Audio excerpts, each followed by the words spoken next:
If you are interested in being a host, the main qualifications are that you can host someone for 2 to 4 weeks, that you're willing to understand what it takes to welcome a queer or trans youth of color in your space, and we can support you with that. We have an email. I'll make sure that's sent out. We couldn't get our slides up, but I'll make sure that's sent out. It's pt@pyrsm.us if you're interested in applying for that. I spent all night making flowers. Their color is juniper. I love flowers, the smooth of their petals, the depth of their color, a beautiful life, just living, just asking for a little love, just enough so that they can pass their knowledge back to the soil. I hate flowers for that reason too. I've been talking about shrooms nonstop for the last 2 years. Spread the gospel of fungus far and wide, and I love the way my brain just lets go. Just sees the world the way a mushroom would. Colors pop in their most full vibrance.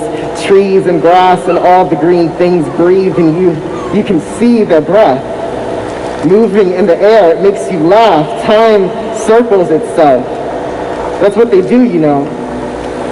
Mushrooms and fungus, they circle time.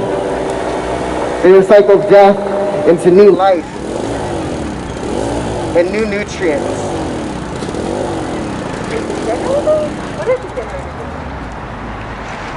They grow on things already releasing their spirit, help break down the body so the soul can return to the soil. I love shrooms. First time I ever tripped was with 2 trans girls on a farm. I spend my Thursdays working on a farm. My hands are always in the soil, and I feel it. I feel all the life there, the memory, the hope, the chaos of it, and then I'm covered in it, covered in mud and dust, and I don't even feel dirty. Don't even feel unclean. I just feel home. I feel held and welcomed, and I don't know by who, but they missed me, and I missed them. I have sisters named for flowers. I have sisters named for goddesses. I have sisters named for gems and mothers and other sisters. Sisters who have the audacity to name the truth of their beauty, so we may feel their petal-sharp edges and behold their vivid pitch. I was high writing this, by the way.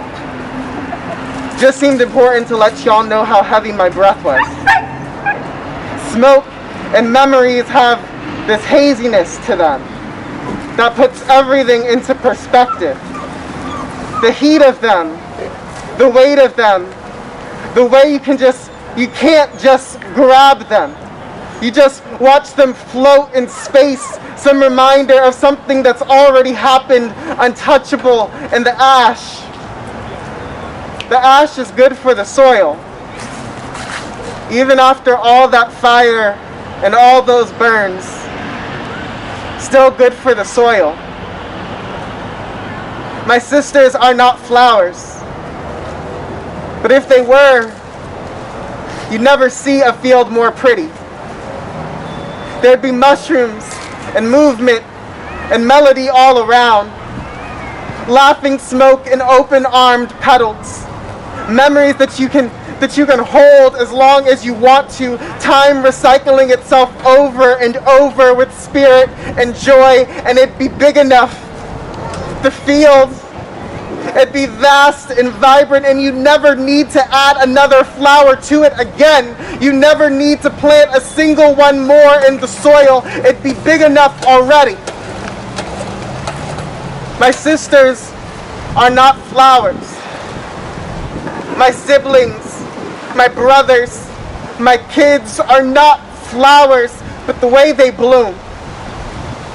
When they're nourished, when they're held the right way, when you get to feel the nectar of their hearts, when you get to witness the flare of their shade, when they hold you back, that warmth, that life, their soul pouring back into you like you're the soil too.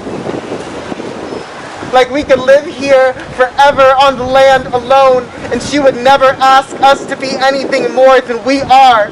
Messy and loud and beautiful and us. Yeah. Always us. Yeah. I spent all night awake, staring at the dark. I'm happy there's somewhere brighter now.